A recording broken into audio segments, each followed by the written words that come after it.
This is VOA News. Via remote, I'm Marissa Melton. The panel of House lawmakers investigating the January 6th riot at the U.S. Capitol last year heard testimony Thursday that former President Donald Trump repeatedly pressured then Vice President Mike Pence to thwart Congress from certifying that Democrat Joe Biden had won the 2020 presidential election. Pence was presiding over Congress as lawmakers were in the initial stages of the state-by-state count of Electoral College votes to verify Biden's victory when about 2,000 Trump supporters stormed the Capitol building to disrupt the proceeding. Trump, in both private and in public, implored Pence to reject the electoral count from states where Biden narrowly won. Pence lawyer Greg Jacob described how a Trump lawyer, John Eastman, tried to convince Pence that he had the legal authority to unilaterally upend the election, but Jacob said Eastman eventually conceded that the U.S. Supreme Court would likely reject his legal theory. In an Associated Press interview, President Biden acknowledged that Americans are, in his words, really, really down. AP Washington correspondent Sagar Meghani has more. From the virus pandemic to economic volatility and high gas prices, the president says everything Americans count on has been upset. During a 30-minute Oval Office interview, he told the AP he's optimistic. Despite warnings from some economists, the U.S. could be headed for a recession. He says that's not inevitable, and he's dismissing Republican claims that last year's COVID aid plan was fully to blame for four-decade high inflation, calling the argument bizarre. Sagar Meghani at the White House. You can follow all the stories we're covering at our website, voanews.com. From Washington, this is VOA News.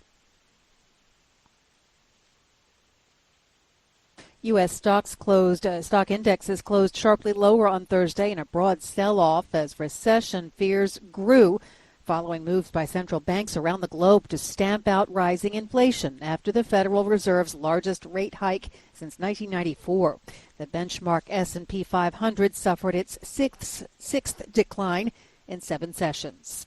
French President Emmanuel Macron, German Chancellor Olaf Scholz, and Italian Prime Minister Mario Draghi visited Kyiv on Thursday in a show of support to Ukraine amid its battle to fend off Russia's invasion. They met with Ukrainian President Volodymyr Zelensky. Macron said it's an important moment. It's a message of unity we're sending to the Ukrainians. The trip comes as the European Commission considers whether to recommend Ukraine be granted candidate status for European Union membership. Myanmar's ruling military on Thursday defended a planned execution of 2 prominent democracy figures as lawful and required, defying international criticism for resuming capital punishment after a 3-decade hiatus. The United Nations, France, the United States, and international human rights groups have urged the junta not to follow through with the execution of the activist and the lawmaker who lost appeals against a terrorism conviction. Sri Lanka's fuel stocks will last for about 5 more days, its power and energy minister said Thursday, as the island nation awaits official confirmation from the Indian government for a new $500 million credit line for fuel. The country of 22 million people is caught in its worst financial crisis in 7 decades after its foreign exchange reserves dwindled to record lows, with dollars running out to pay for essential imports, including food, medicine, and fuel. The city of Beijing on Thursday declared an initial victory in its latest battle with COVID-19 after testing millions of people and quarantining thousands in the past week to stem an outbreak prolonged by a sudden wave of cases linked to a bar. The flare-up at the popular Heaven supermarket bar emerged just days after the Chinese capital started to lift widespread curbs. Restrictions had been in place for about a month in Beijing to tackle a broader outbreak that began in late April.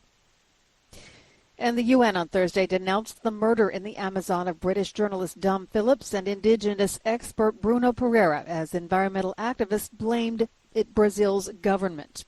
Recapping our top story this hour, the panel of House lawmakers investigating the January 6th riot at the U.S. Capitol last year heard testimony Thursday that former President Donald Trump repeatedly pressured his vice president to thwart Congress from certifying the vote. Marissa Melton, VOA News.